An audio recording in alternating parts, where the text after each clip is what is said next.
पहला क्वेश्चन आपके सामने है, मन लगाकर करिए। मैं चाहता हूं आज आपके सारे प्रश्न सही हो। कोशिश करो, नहीं आएगा तो चिल होके बैठना कि यार सीखने को मिलता है। चलिए स्टार्ट करो। एक बस ने आधे व्यक्ति पहले बस स्टॉप के बाद प्रत्येक बस स्टॉप पर उतर जाते हैं और पहले बस स्टॉप के बाद कोई भी बस में नहीं चढ़ता। यदि केवल एक व्यक्ति स्टॉप संख्या 6 पर उतरता है तो बताइए पहले स्टॉप पर कितने व्यक्ति थे। कितना प्यारा प्रश्न है। मैं ये कहता हूं कि आपके पास 6 स्टॉप संख्या 6, तो मैं कह सकता हूं स्टॉप संख्या 1, स्टॉप संख्या 2, समझाऊंगा पूरा इसलिए लिख रहा हूं ना। स्टॉप संख्या 3, स्टॉप संख्या 4, स्टॉप संख्या 5 एंड स्टॉप संख्या 6। अब आते हैं बात पे। बोला कि केवल एक व्यक्ति उतरा है, यहां पर केवल एक व्यक्ति उतरा है। यहां पर नंबर ऑफ पर्सन केवल एक उतरे हैं और हर किसी पर आधे उतरते हैं, तो यहां पर कितना होगा? 2 होगा। यहां पर कितने होंगे? 4। यहां पर कितने होंगे? 8। यहां पर कितने होंगे? 16। और पहले स्टॉप पर कितने होंगे? 32। तो पहले स्टॉप पर कितने, यहां पर चढ़े कितने थे? 32 चढ़े थे। उसके बाद कोई चढ़ा नहीं, सब आधे आधे आधे आधे उतरते चले गए। तो यहां पर आंसर कितना हो जाएगा? 32। क्लियर हो गया? हाँ। अब क्वेश्चन को, अब कुछ लोग क्या कैसे, अरे भाई क्वेश्चन में पढ़ा है हमने, क्वेश्चन को सॉल्व किया है, क्या कैसे क्या होता है भाई? क्वेश्चन को सॉल्व कर रहे हैं, क्वेश्चन पढ़कर सॉल्व कर रहे हैं और वही तरीका लगा रहे हैं। आप कोशिश तो करें। आप सोचते हो कि हर चीज अपने आप निकल कर आएगी बाहर। पढ़िए क्या लिखा गया है, देन अप्लाई करिए, बस हो गया काम। चलिएगा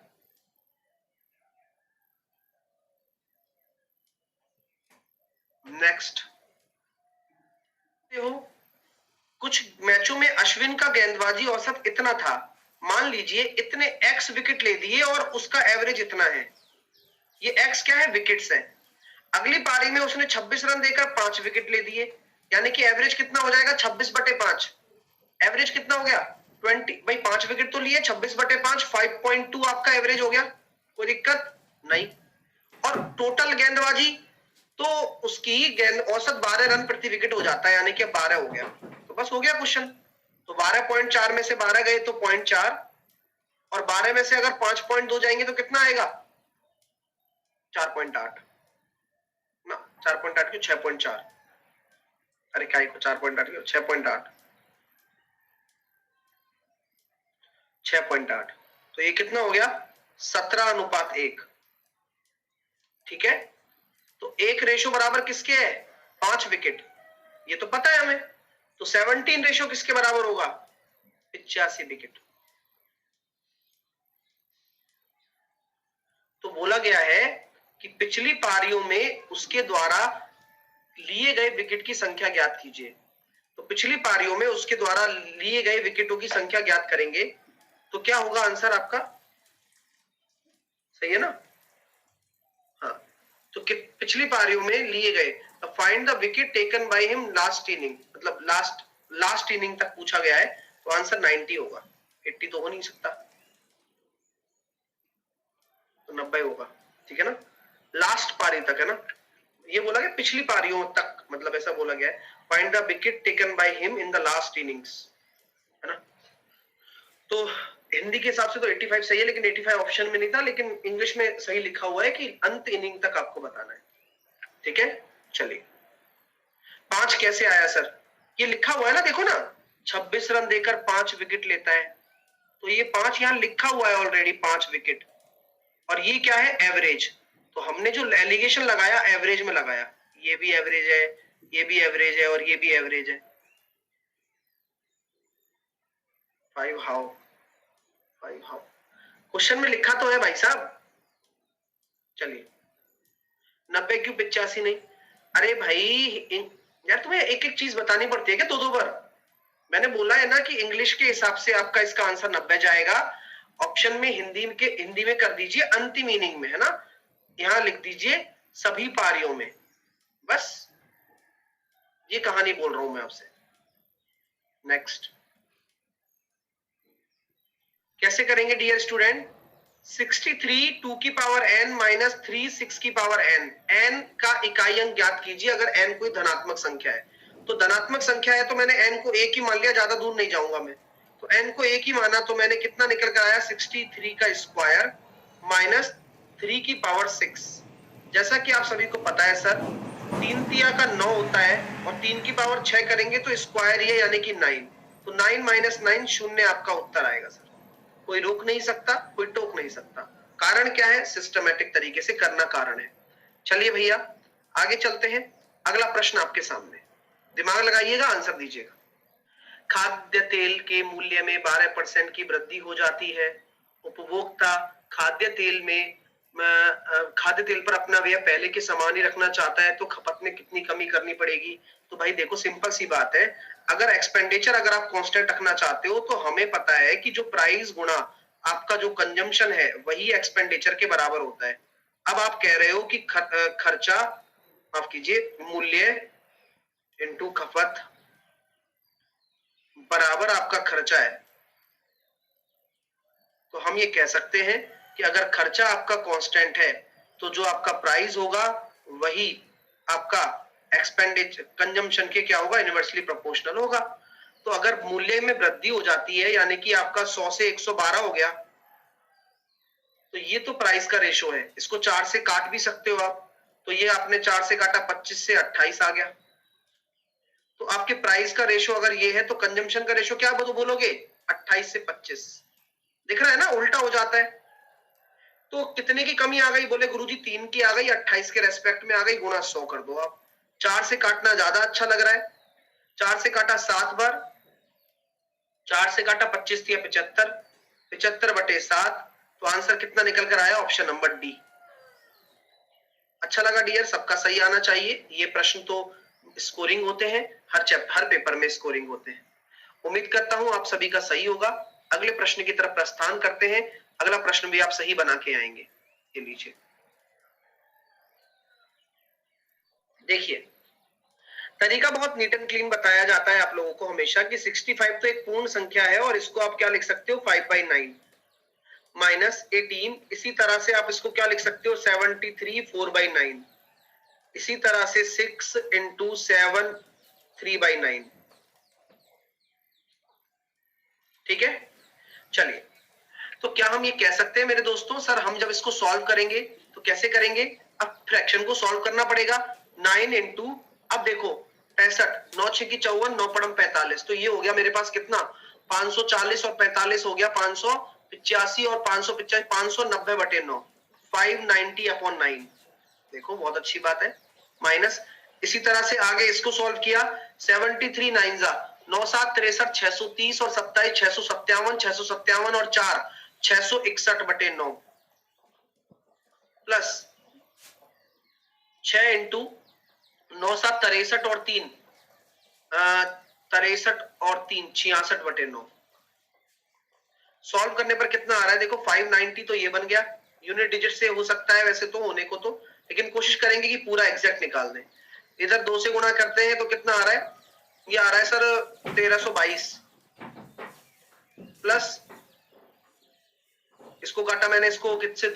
2 से काटा मैंने इसको 22 बार, 3 से काटा मैंने इसको 22 बार, 3 से काटा मैंने इसको 3 बार, 3 से काटा मैंने इसको 2 बार, ही हो गया 44। ऐड करने पर कितना निकल कर आ रहा है? माइनस का 688। ऑप्शन नंबर सी है ना। लाजवाब प्रश्न, बिल्कुल लाजवाब है, करिए तो सही। हाँ, तो बार वाले कॉन्सेप्ट बहुत नीट एंड क्लीन होता है, अच्छे से पढ़ाया गया है आप लोगों को कि कभी भी अगर किसी संख्या के ऊपर बार आ जाए तो क्या करना है? डेसिमल को फ्रैक्शन में बदलने के लिए जो बार हटाइए और 9 नीचे लगाइए। सिंपल, हमेशा यही लॉजिक आपके सामने मैंने रखा है कि अगर जितने संख्याओं के ऊपर बार हो वही बार हटाइए, उतने 9 नीचे लगाइए। ठीक है। एक बच्चा कह रहा है कोई और सिंपल तरीका नहीं है। सिंपल तरीका तो यही है बस कि भाई तुक्का लगा के आ जाओ, इससे ज्यादा सिंपल नहीं हो सकता। करना नहीं चाहते हो कुछ भी, बस करना ही नहीं है।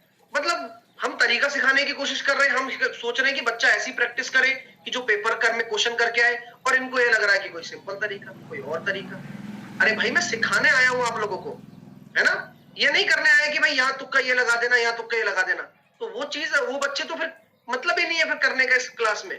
ये प्रैक्टिस करने के लिए क्लास है, वो आपको करनी पड़ेगी। सीखना भी नहीं चाहते, करना भी नहीं चाहते। चलिए, एक समकोण त्रिभुज का आधार 3 गुना बढ़ जाता है और ऊंचाई 1/4 कम हो जाती है, तो त्रिभुज के क्षेत्रफल में वृद्धि या कमी ज्ञात कीजिए। अभी बता देते हैं सर। अब आधार 3 गुना बढ़ जाता है या 3 टाइम्स हो जाता है या 3 टाइम इंक्रीज हो जाता है या 1/4 आपकी कम हो जाती है, तो यहाँ जब कॉन्सेप्ट इसी तरह से डिस्कस ही किया जा रहा है तो यहाँ आप सिंपल सी एक बात कहेंगे मेरे से, बोले सर 3 गुना बढ़ जाने का मतलब क्या है कि 1 से आपका आधार कितना हो गया, 4 हो गया, और ऊंचाई 1/4 कम होने का मतलब क्या हो गया, 4 से 1 कम यानी कि 3, तो एरिया कितना आ रहा है, 1 से आपका कितना हो जाएगा, 3। क्या ऐसी बात है क्या? बोले सर ऐसा नहीं है इसमें। तो कॉन्सेप्ट क्या है जरा समझने की कोशिश करना और उसी तरह से मैं बताऊंगा आपको। तो सर जब हम एरिया की बात करते हैं तो समकोण त्रिभुज का एरिया होता है क्या, 1/2 आधार गुणा ऊंचाई। क्या मैं सही हूं? यस। तो अब नया आधार कितना हो जाएगा, तरीका समझिए पहले। नया आधार कितना हो जाएगा सर, 4b, 3 गुना बढ़ जाता है, और ऊंचाई कितनी हो जाती है, 1/4 कम हो जाती है। ठीक है, 1/4 डिक्रीज टू 1/4। तो यहां 3/4 होगा या 1/4 होगा, बोलिए। यहां 3/4 होगा या 1/4 होगा, या 1/4 होगा। समझ में आ रही है बात? क्योंकि 1/4 यहां कम हो जाती है, ऐसा बोला गया है। लेकिन अगर हम इस कॉन्सेप्ट के हिसाब से बात करें कि भाई हाइट इज डिक्रीज टू 1/4, तो यहां 1/4 ही लिखा जाता है। ये एग्जाम में पीवाईक्यू में आया हुआ क्वेश्चन है और यही सबसे बड़ी दिक्कत थी, यही ऑप्शन थे और यही सारी दिक्कतें थी।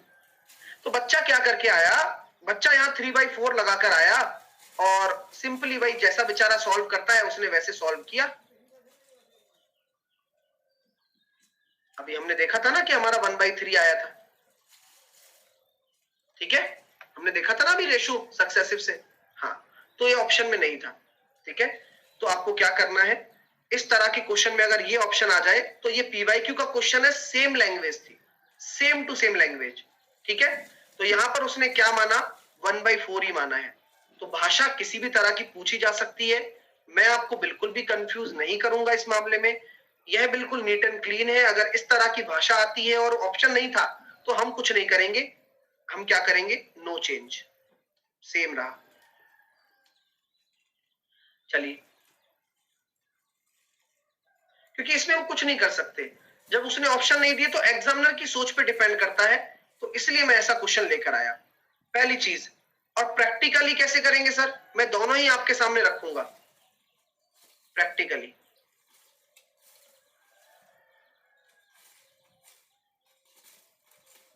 आइए प्रैक्टिकली समझिए। तो जो तो ये एग्जाम के हिसाब से मैंने किया है, प्रैक्टिकली कैसे करेंगे, अब वो आपके आंसर से मैच करेगा। देखिए, 3 गुना बढ़ जाता है तो हम यहां कह सकते हैं 1 से 4 बढ़ गया ना, 3 गुना। चलिए, 3 गुना बढ़ जाता है, इंक्रीज बाई 3 टाइम्स। ऊंचाई भी क्या हो रही है भाई, पहले आपका आधार 1 था, अब 4 हो गया, ऊंचाई 1/4 कम हो जाती है। 1/4 कम होने का मतलब पहले 4 थी, अब 3 हो गई। यही है कॉन्सेप्ट। तो यहां हम कह सकते हैं 1 से 3, तो आप ये कह सकते हैं 2/1 इंटू 100, 200% की वृद्धि हो गई। ठीक है, इस तरह से। ठीक है, चलिए नेक्स्ट, अगला क्वेश्चन करिए। हाँ, यही बात है जो मैं कह तो रहा हूं यार, यही उसने समझा है कि कम होकर 1/4 कम हो जाती है, यानी कि 1/4 लिख दिया उसने कम होकर, उसने समझा यही है क्वेश्चन को जब एग्जामिनर ने, इसलिए उसने 200% डाला ही नहीं है। राइट,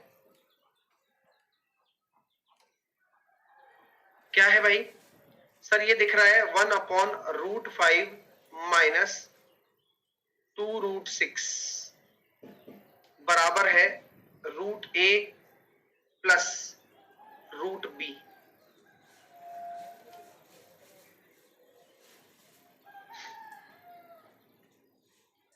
करिए हल, करिए सॉल्व।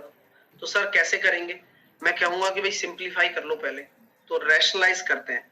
तो सबसे पहले हमने रैशनलाइज किया, तो क्या हम ये कह सकते हैं √5 माइनस 2√6 को अगर ऊपर नीचे मैं गुणा करता हूं तो कॉन्जुगेट इसका यही होगा, नहीं होगा डियर बताओ? कंप्लीट रूट है ना? कंप्लीट रूट है ना ये? ओके ओके डन है, थैंक यू।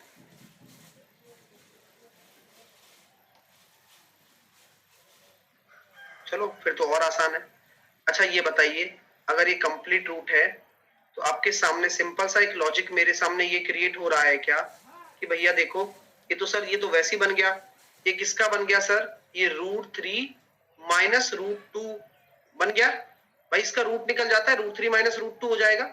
तो सर ये तो बहुत ही आसान हो गया, ये तो √3 माइनस √2 है, और इसका आप रैशनलाइज करोगे तो √3 प्लस √2 का ऊपर नीचे गुणा कर दोगे। Very good. तो नीचे कितना आ रहा है? एक आ रहा है, a माइनस बी, तो √3 प्लस √2। अब यहां से कंपेयर करना रूट ए और रूट बी को, तो रूट ए और रूट बी को कंपेयर जब कर रहे हो तो सर a बराबर तो निकल कर आया 3 और b बराबर निकल कर आया 2।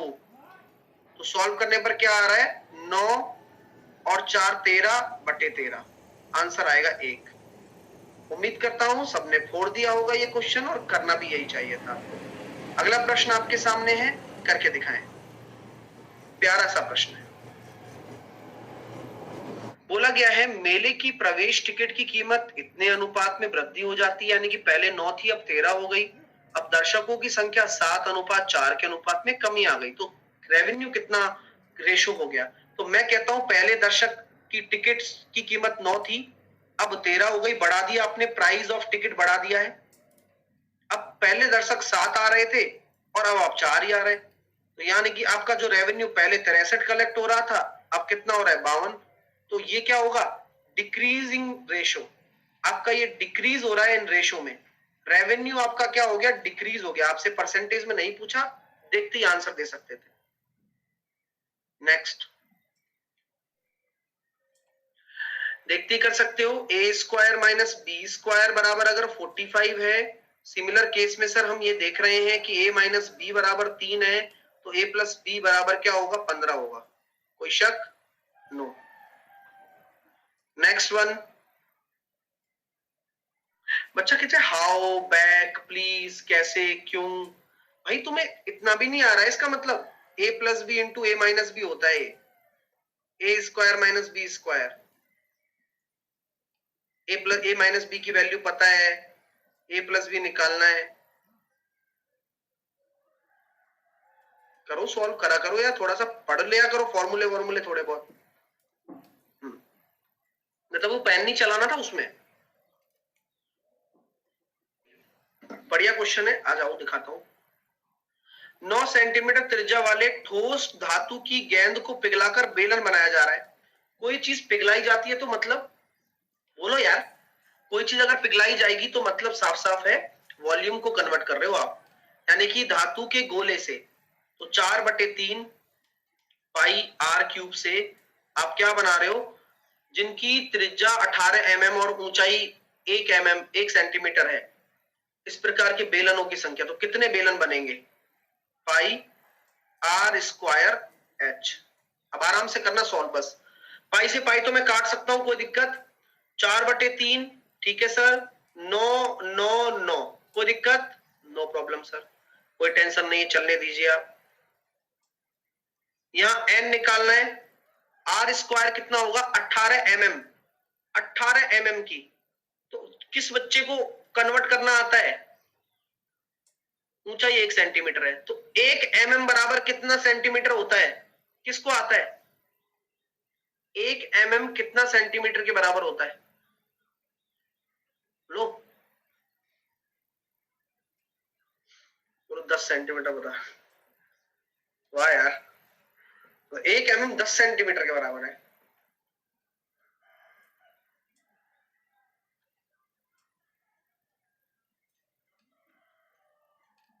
आप बताओ, सोच के बताओ आराम से, तसल्ली से। देखो तसल्ली से बताइए, एमएम छोटी इकाई है, एमएम क्या है, छोटी इकाई है सर। यानी कि यहां पर हम क्या करते हैं, 1 mm बराबर होता है 1/10 सेंटीमीटर। ठीक है, ध्यान रखें, है ना, कन्वर्ट करना सीखें। यानी कि 1 सेंटीमीटर बराबर कितना हो जाएगा, 10 mm हो जाएगा। तो ये याद रखें आप, 1 सेंटीमीटर बराबर क्या होता है, 10 mm होता है। ओके, तो मैं ये क्यों बता रहा हूं, क्योंकि ये पेपर में आती है और फिर गलत भी होने के चांसेस बन जाते हैं ना, क्योंकि 3000 भी आ सकता है, 300 भी आ सकता है ना। यही तो छोटी छोटी चीजें हैं जो यहां से आप सीखोगे। चलिए सॉल्व कर लेते हैं। बाकी अब आपका क्या है, 3 से काटा 3 बार और 9 से काटा मैंने इसको 0.2 और 0.2, 2 से 2 काटा 4 और 100 इधर आ जाएगा 300। तो n बराबर कितना आ गया, 300।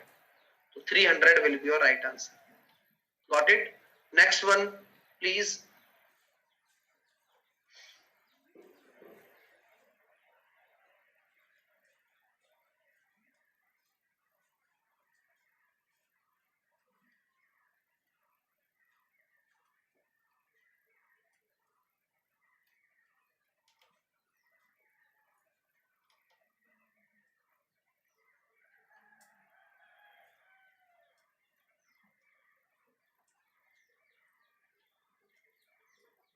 एक ट्रेन 63 किलोमीटर की दूरी एक निश्चित औसत गति से तय करती है।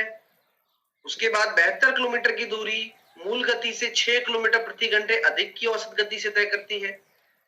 यदि संपूर्ण यात्रा की पूरा करने में 3 घंटे लेती है, तो आप हमें बताएं कि भाई कहानी किस तरह से है, मूल गति क्या होगी। तो कॉन्सेप्ट बिल्कुल बहुत नीट एंड क्लीन है कि भाई 63 किलोमीटर की दूरी तो x से तय कर रही है और 72 किलोमीटर की दूरी वह x + 6 से तय कर रही है और टोटल टाइम जो आपको लग रहा है वो 3 आवर लग रहा है। सो मेरे दोस्तों सबसे अच्छा तरीका क्या है, x की वैल्यू उठा लो, ऐसी उठाओ जो काट भी सके, जो 63 को भी कट कर सके। तो मैं साफ साफ देख पा रहा हूं 42 ही ऐसी वैल्यू है, क्योंकि जब आप 42 रखोगे ना तो यहां पर कितना आ जाएगा, 48। ठीक है मेरे दोस्तों, तो सॉल्व करने पर कितना निकल कर आ गया, 7 नाम 63, 7 छिंग 42, 12 छिंग 72, 12 चौके 48।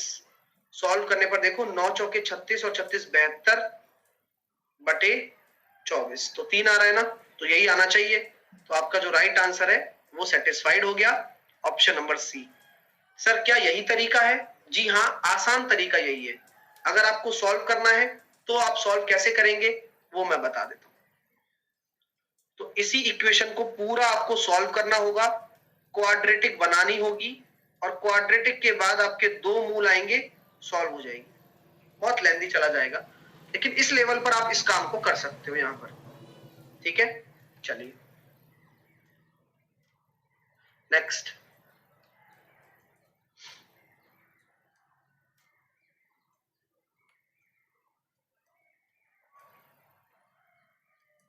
नहीं डियर, अगर रेशो से हो रहा होता तो मैं पहले वही बताता, है ना। मेरे को कोई ये थोड़ी ना कि शो केस करना है, कॉन्सेप्ट की बात है। आपको पता है डिस्टेंस भी सेम नहीं है, तो कैसे करते फिर हम। देखो किसी यदि बहुभुज की सभी आंतरिक कोणों का योगफल आपको दे रखा है तो बहुभुज की भुजाओं की संख्या बताइए सर। तो सर कौन सा कंसेप्ट लगाते हैं आप, 2n-4 × 90 डिग्री, यह किसके बराबर है, 7740 के बराबर है। 0 से 0 काटना सीख गए आप, 9 से काटना सीख गए, 9 8 72, बचे कितने अपने सामने 5, 9 6 54, 2n - n बराबर 45। तो आपकी भुजाओं की संख्या निकल कर आ गई 45। यही आपका राइट आंसर है। Next one.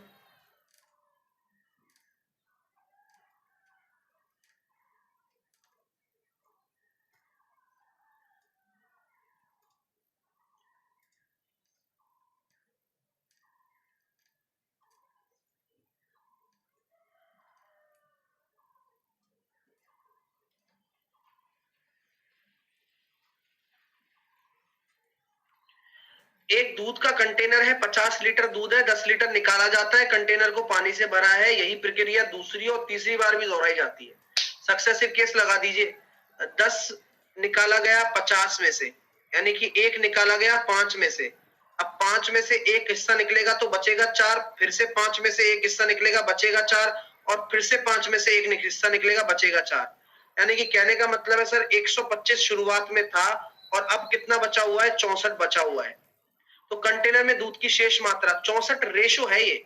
तो 125 अगर मैं 50 के बराबर करता हूं, लीटर के बराबर, तो 1 रेशो बराबर कितना लीटर हो गया, 150 बटे 125। तो 25 दूनी 50, 25 पंजे 125, 2/5 लीटर। तो 64 को अगर मैं 2/5 से गुणा करता हूं तो ये आ रहा है 128/5, जो कि आएगा 25.6 लीटर। क्योंकि ये जो बचा हुआ हिस्सा है यही तो है, जो भी है बचा हुआ मिल्क। अच्छा, मैं वाटर कंटेंट पूछूं तो कितना हो जाएगा, तो ज्यादा टेंशन मत लेना, 50 में से 25.6 घटा देना, 24.4। क्योंकि जो बचा हुआ भाग होगा वो पानी तो होगा, क्योंकि आपने रिप्लेसमेंट ही 3 बार कर दिया। तो ये जो बचा हुआ दूध है, इनिशियल में 50 था और अब पानी कंटेंट ये हो गया, बस उड़ा दिया। नेक्स्ट।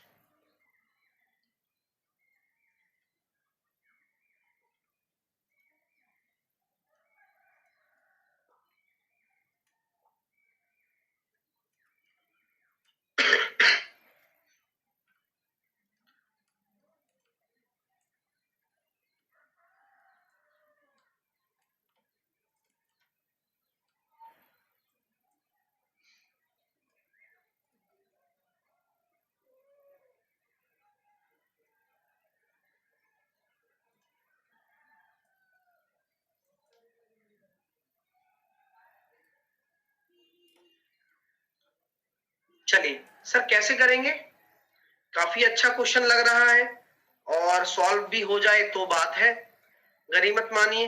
तो मैंने कहा भाई देखो ऐसी बात है, सॉल्व तो करना ही पड़ना है, ठीक है। तो सर x की वैल्यू हमारे पास दे रखी है sec a upon 1 minus cos a। कई दफा ऐसा लगता है कि होगा नहीं होगा, लेकिन मैं कहता हूं कि रैशनलाइज कर लो, सबसे अच्छा तरीका है। तो 1 अपॉन 1 प्लस कॉस ए और 1 प्लस कॉस ए का ऊपर नीचे जब गुणा किया तो कुछ चीजें चेंज होती हुई नजर आई। क्या आई सर, ऊपर आया sec a plus sec a cos a यानी कि 1 अपॉन नीचे आया साइन स्क्वायर। ठीक है भाई, समझ में आ रहा है, क्योंकि neat and clean step by step आपको बताया जा रहा है। अब मैं बात करता हूं इसी चीज की, तो यही तो है। तो यानी कि आपका जो उत्तर होगा 1 अपॉन एक्स ही तो होगा, यानी कि जो ये आपको दिख रहा है उसका उल्टा कर दो। एक लाइन में था, नहीं होगा, वैल्यू रखूं क्या रखूं, भाई सब कुछ चीजें होती हैं कि सामने आंसर पड़ा हुआ होता है और हमें पता ही नहीं होता है। चलिए नेक्स्ट।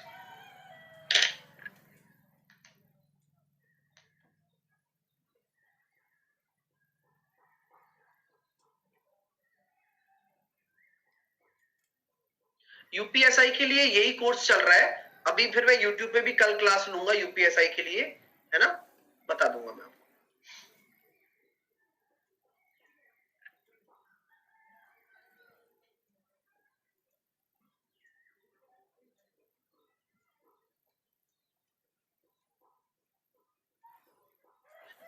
काफी अच्छा क्वेश्चन है। दो पाइप है पी और क्यू, अलग अलग तौर पर 60 मिनट और 75 मिनट में एक टंकी को भर सकते हैं। इसे खाली करने के लिए एक टैंक की तली पर एक तीसरा नल भी है।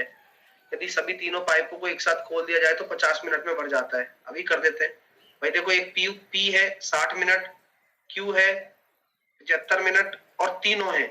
तीनों कितना टाइम ले रहे हैं, तो ये तीनों का दे भी रखा है, देखो टाइम पी क्यू और आर 50। ध्यान से पढ़ लिया करो, है ना। एलसीएम ले लू मैं, 300 ले लू, 300 चलेगा सर। यहाँ एफिशिएंसी निकल कर आ गई 5, यहाँ पर एफिशिएंसी निकल कर आ गई 4 और यहाँ पर एफिशिएंसी निकल कर आ गई 6। आप तो बस मुझे ये बता दो कि जब P और Q का कंबाइंड 9 आ रहा है तो R क्या होगा, माइनस का 3। तो 300 यूनिट को अगर R खाली करवा दोगे तो 100 मिनट में खाली नहीं हो जाएगा क्या। बोले सर बात तो उचित लग रही है और अच्छी भी लग रही है आपकी बात हमें। नेक्स्ट, कठिन नहीं होते। एक बच्चा कह रहा है आर तो नहीं है। अरे भाई आर नहीं है, लेकिन थोड़ा बुद्धि लगा लो यार। तीसरा पाइप को मैंने आर मान लिया, तो आप थोड़ा कॉमन सेंस लेके चला करो अपने साथ में इस क्लास में, है ना।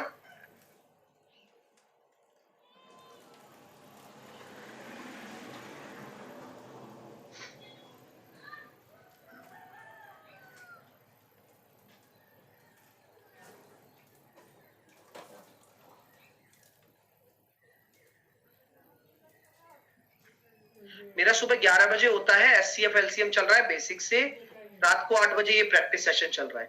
बेस्ट सेशंस है, मतलब इससे बेहतर नहीं हो सकता।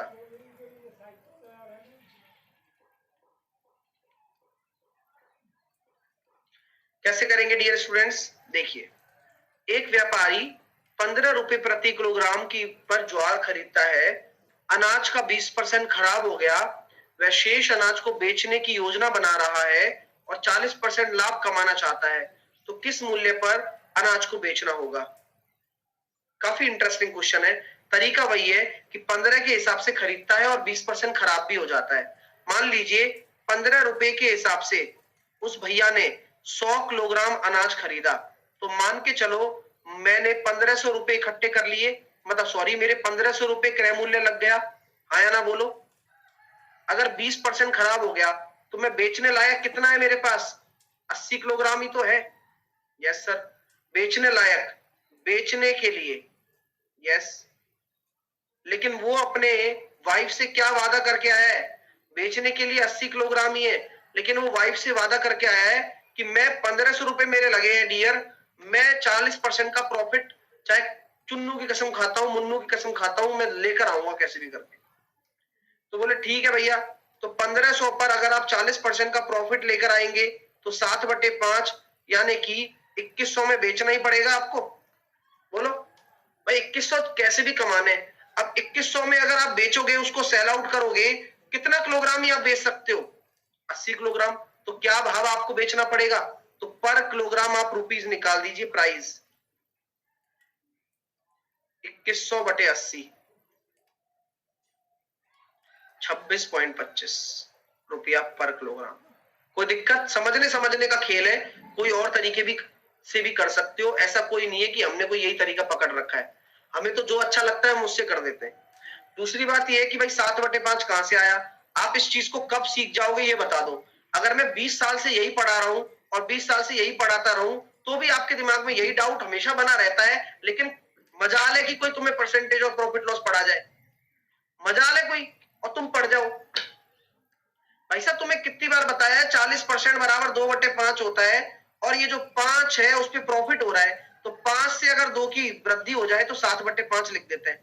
कुछ चीजें करनी पड़ती हैं, तभी तो वो शॉर्ट वॉट वाली बात आप करते हो सर, शॉर्टकट शॉर्टकट। आप कुछ तो करो, तभी तो होगा आसानी से। अगला प्रश्न उड़ाइए भैया।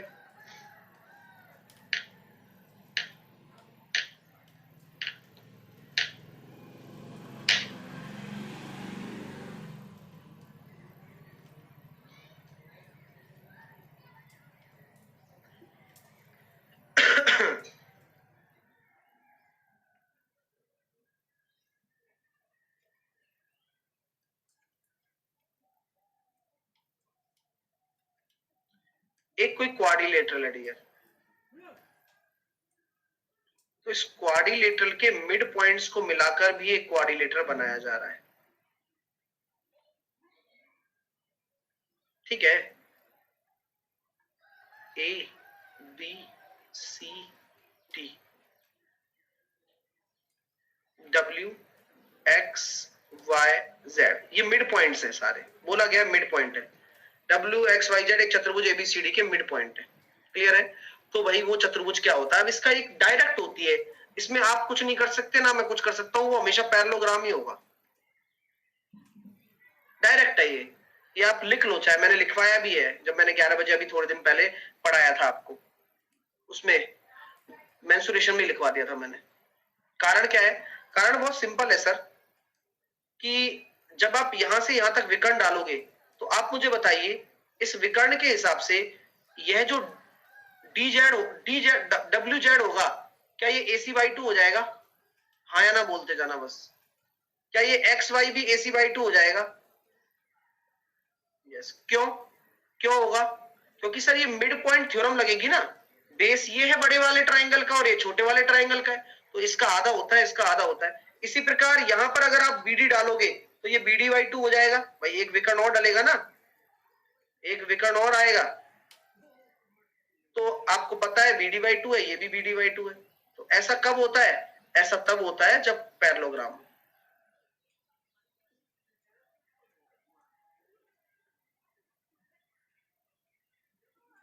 अगर रेक्टेंगल रहे तो सर क्या रेक्टेंगल होगा? ये रेक्टेंगल हम तब कह सकते हैं जब प्रत्येक कोण 90 डिग्री होता, लेकिन ऐसा कहीं यहां मेंशन नहीं है। एक क्वाड्रिलेटरल है और कोई भी क्वाड्रिलेटरल बोलने से 90 डिग्री तो नहीं हो जाते हैं।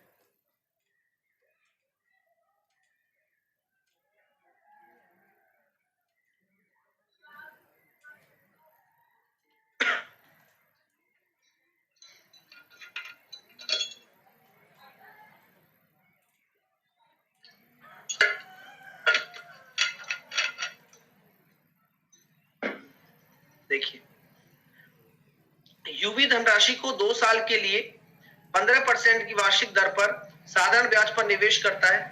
यदि ब्याज चक्रवर्ती होता तो 270 रुपए अधिक मिलते। तो मुझे बताइए 2 साल का 15% का 30% होता है और सक्सेसिव केस से क्या हो जाता है? मैं कह सकता हूं कि सर 2.25% ज्यादा है और 2.25% ज्यादा वो 270 रुपए के बराबर है। अब आप मुझसे पूछोगे कि सर 2.25 कैसे ज्यादा हो गया? भाई कारण बिल्कुल स्पष्ट था कि अगर साधारण ब्याज की बात की जाए तो 15% इंटू 2 करने पर 30% निकल कर आता है, और अगर कंपाउंड इंटरेस्ट की बात की जाए तो 15 और 15 निकलकर 32.25 आता है। अब ये टिप्स पर होने चाहिए, जल्दी करना है तो जो बच्चा शॉर्ट चाहता है, जल्दी चाहता है, उसको ये कुछ चीजें अपनानी पड़ेंगी अपने अंदर, और ये आपके ही हाथ में है। तो यहां हम कह सकते हैं सर ये 9 एक तरीके से 4 है, और हम इसको सॉल्व करने में बिल्कुल भी कदापि संकोच नहीं करेंगे। 100% की वैल्यू आ गई 12,000। 9 से कट गया 3 बार और 3 चौके 12। ऑप्शन नंबर सी।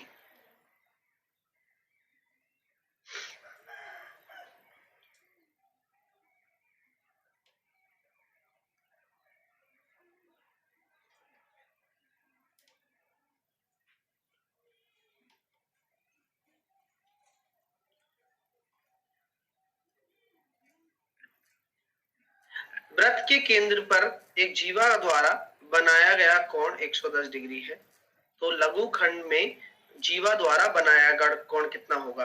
तो वृत्त के केंद्र पर आपके लिए बोला जा रहा है कि सर एक 110 डिग्री बनाया गया है, तो लघु खंड में जीवा द्वारा बनाया गया कोण। क्वेश्चन को नहीं समझ में आ रहा होगा कई सारों को। एक वृत्त है भाई, एक जीवा है, केंद्र पर बना हुआ कोण 110 है।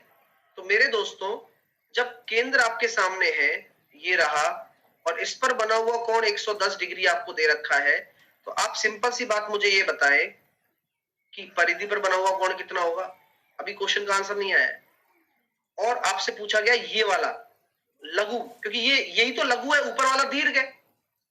वही ऊपर तो मेजर है, नीचे माइनर है, वो निकालना है माइनर वाला आपको। तो गुरुजी ये तो 55 आ गया भाई। अगर ये 55 आ गया तो ये वाला कितना होता है? एक तरीके से साइक्लिक क्वाड्रिलेटरल बन गया, तो सर इसकी वैल्यू आपके सामने 125 हो जाएगी। Option number A. क्यों हो जाएगी सर? क्योंकि साइक्लिक क्वाड्रिलेटरल में आमने सामने के जो कोण होते हैं उनका जो सम होता है वो 180 होगा, तो ये 55 डिग्री है, ये 125 डिग्री आंसर। नेक्स्ट।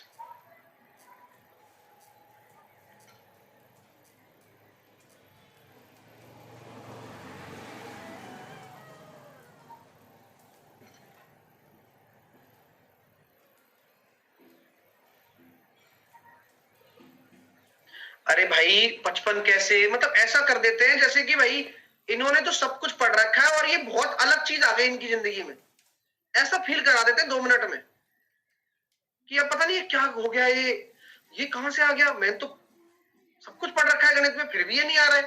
अरे भाई सिंपल सी थ्योरी होती है कि किसी जीवा द्वारा केंद्र पर बना हुआ कोण परिधि पर बने हुए कोण का दुगना होता है। ये 110 है तो ये आधा होगा, और ये 55 है तो उसके सामने वाले लघु वृत्तखंड पर जो बना होगा चक्रीय चतुर्भुज के हिसाब से 125 हो जाएगा।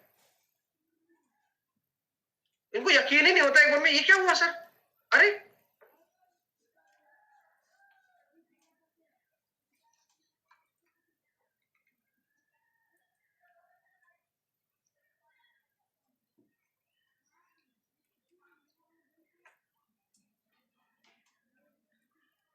बोला जा रहा है भाई भाजक भागफल का आप 8 गुना, तो भाजक भागफल का, तो भाजक जो है 8 टाइम्स ऑफ भागफल कोशेंट, और शेषफल का 5 गुना, रिमाइंडर का कितना है 5 टाइम। अब रिमाइंडर आपके पास दे रखा है 3, तो ये भाजक आपका कितना हो गया 15, तो भाज्य कितना हो जाएगा, तो D बराबर D into Q plus R।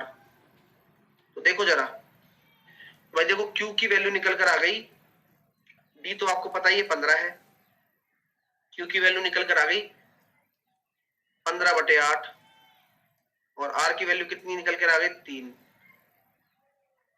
225 plus 24/8, option number A answer हो जाएगा। नेक्स्ट,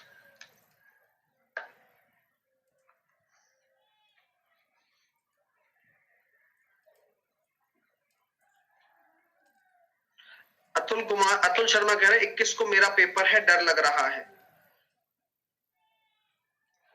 किस चीज का डर है डियर अतुल? आमोद एक वस्तु को बेचकर 30% का लाभ कमाता है और लाभ की गणना क्रय मूल्य की बजाय विक्रय मूल्य पर करता है, तो लाभ कितना होगा? तो 30% का लाभ कमा रहा है, यदि लाभ की गणना क्रय मूल्य के बजाय विक्रय मूल्य पर करता है, यानी कि क्या हम ये कह सकते हैं 3/10 लिखा हुआ है सर, और लाभ की गणना यहाँ सीपी नहीं है, ये एसपी है, और ये आपका क्या है प्रॉफिट है। तो आप मुझे बताएंगे कि क्रय मूल्य के बजाय विक्रय मूल्य पर की जाए तो लाभ एक्चुअल में कितना होगा? तो भाई साहब ऐसी बात है कि सीपी कैसे निकालोगे, सीपी तो सर कम ही होना चाहिए, तो 10 में से 3 गया तो सीपी कितना हो जाएगा आपका, क्योंकि लाभ होगा, ठीक है। तो यहां पर अगर हम बात करते हैं सीपी, भाई ऑब्वियस सी बात है, जब हम कह रहे हैं कि प्रॉफिट तो हो ही रहा है, तो प्रॉफिट हो रहा है तो सीपी तो हमारा कम ही होना चाहिए।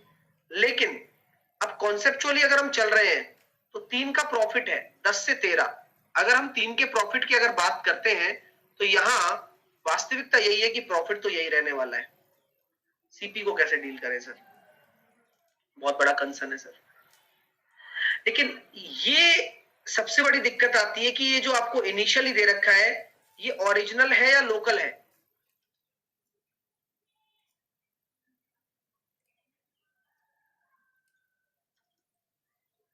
ये ओरिजिनल है सर। ओरिजिनल मतलब जब तक कुछ ना लिखा जाए, तो ये जो केस है ना 30% प्रॉफिट वाला, ये वाकई में 3/10 यानी कि सीपी पर निकाला गया है। पहली चीज अभी सुनना, ये सीपी पर ही है, ये ओरिजिनल केस है। अब बोला कि ऐसा होने की वजह ऐसा हो जाए तो ये प्रॉफिट है, तो मैं कह सकता हूं सर सीपी अगर आपका 10 है तो एसपी कितना होगा 13 होगा।